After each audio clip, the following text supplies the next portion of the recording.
Happy Sunday everyone sa inyong lahat mga kababayan, mga idol. So araw ngayon ng Sunday na ito mga idol ay may gagawin tayo na trabaho or may i-repair tayo na bubong doon. Dito lang banda sa aming lugar sa Kalinan, Davao City.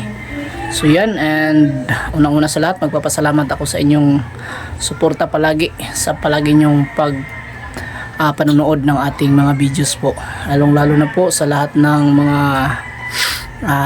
supporters galing sa Pugong Biyahero, lahat ng mga bagong subscriber at lahat na po ng ating mga sponsor galing sa PB team na tumulong kay Sir Paul na matulungan yung nasa kabundukan ng ating mga kababayan or ating mga katutubo. So maraming salamat sa inyong lahat. Sana patuloy kayo na tumutulong sa kanila para may mga kababayan tayo maaahon din sa konting kahirapan. So yan lang muna at mag-intro muna tayo mga idol, mga kababayan.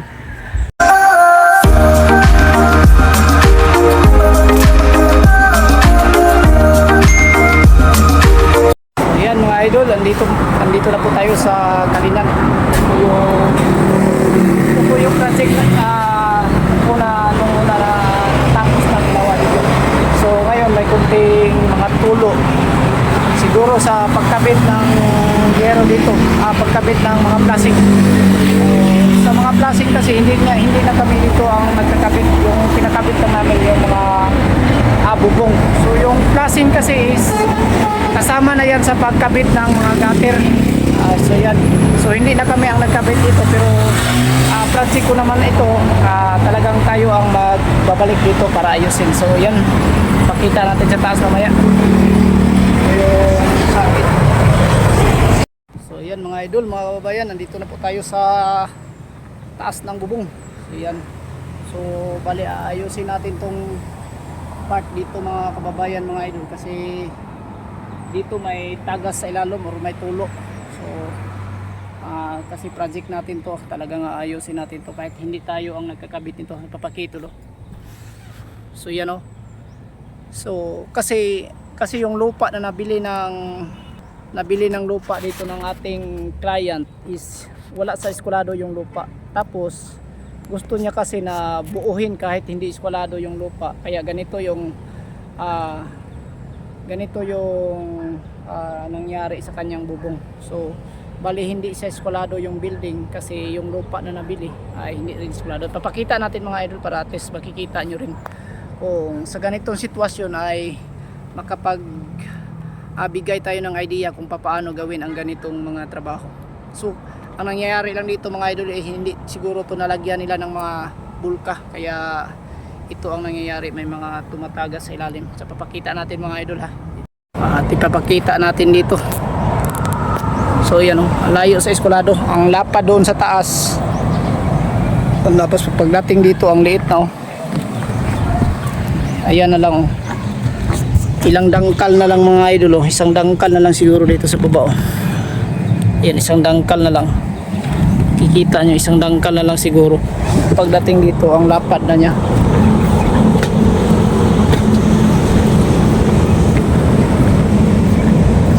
Ang lapad ng nakatakip na plain sheet.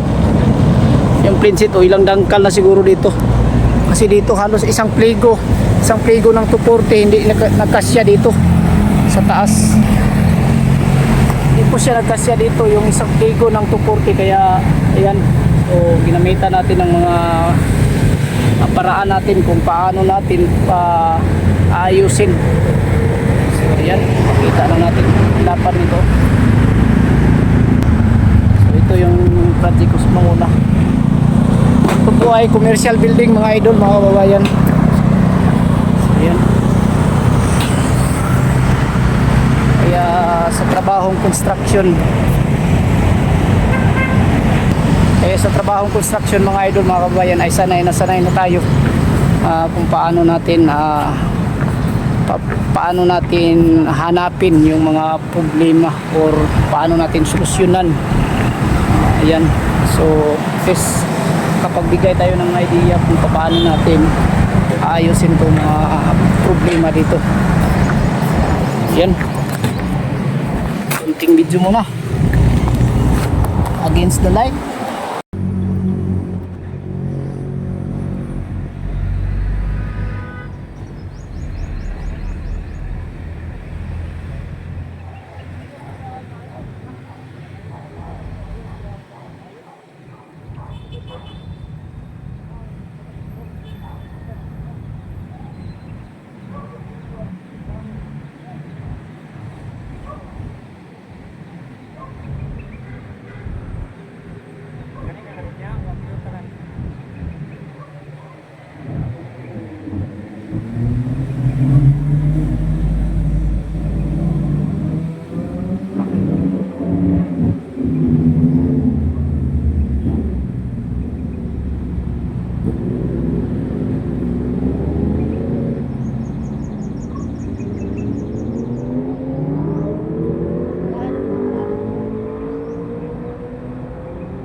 Hangin ba magkuan ko siya upo kayo ako ano patan ko lang trabaho upo kayo kanang balik ba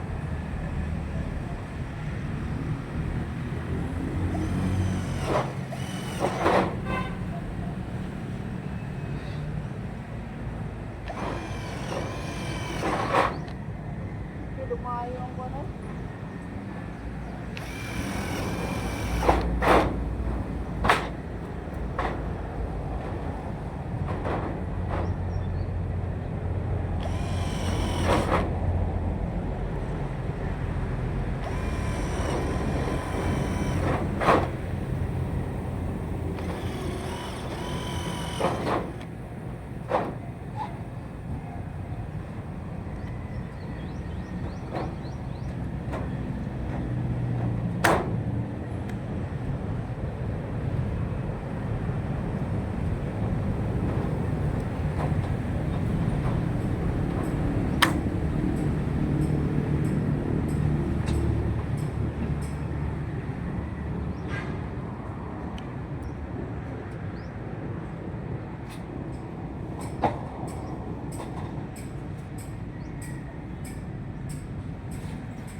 Di na siya magpilit basta mauba sa ulang tubig.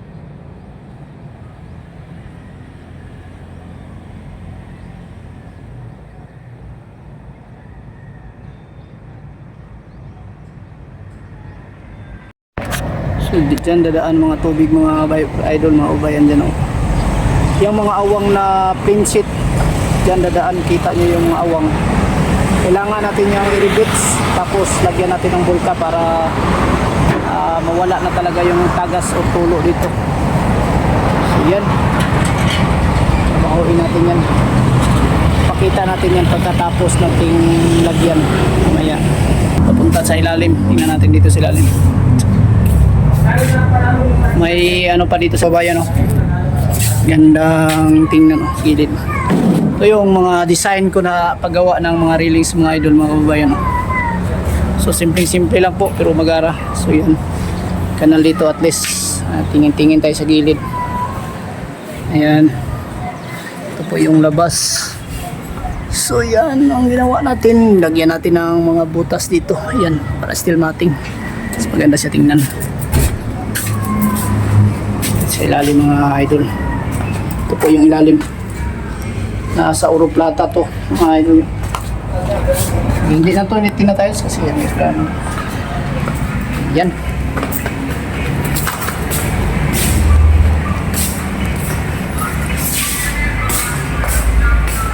Yung kitchen natin, oh. Bade, paim na kong tubig, bade? Inom kong tubig ni Mudre, ha? Nakay, baso, bade? Ha? Kana, orang nindot na, bade? Pinunghawa dito, pati inita kasi taas ba?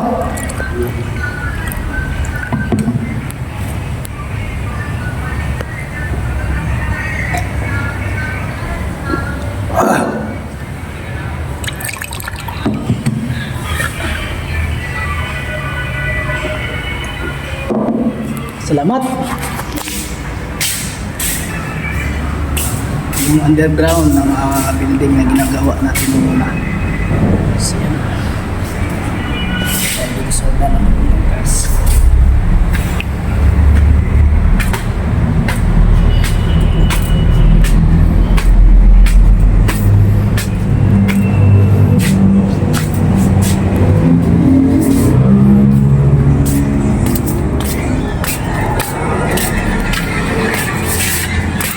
Asa man si Kuan?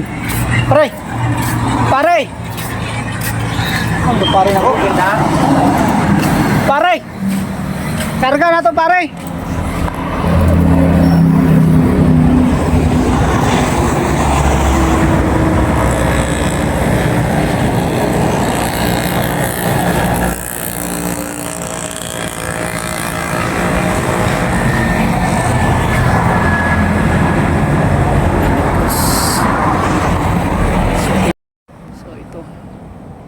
Ito po yung highway ng Kalinan Road papuntang Cagayan po. Papuntang Cagayan at papuntang Bukidnon. So ito po yung daan. Ito po ay pabukidnon papunta diyan at pang dito